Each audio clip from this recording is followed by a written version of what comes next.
Haruka অত্যন্ত শান্ত স্বভাবের মেয়ে ছিল, কিন্তু স্কুলে একদল বখাটে ছাত্রছাত্রী তাকে প্রতিনিয়ত বুলিং করত।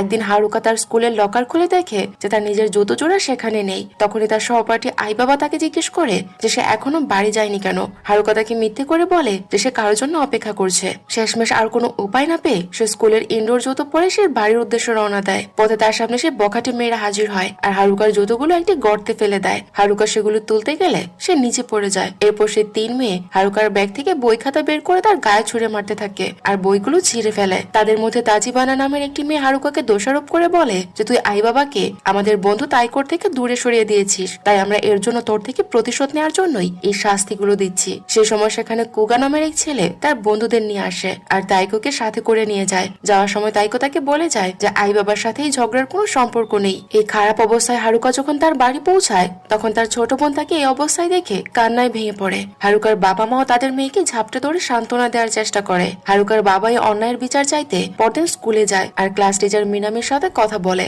কিন্তু দুর্ভাগ্যবশত শিক্ষিকা মিনামি নিজেও একজন ভীতু প্রকৃতির মানুষ ছিল, যার ফলে এই পরিস্থিতি আরো খারাপ দিকে যায়। শিক্ষিকা মিনামি এতটাই ভীতু ছিল যে সে নিজেই বকাটে ছাত্রছাত্রীদেরকে ভয় পেত।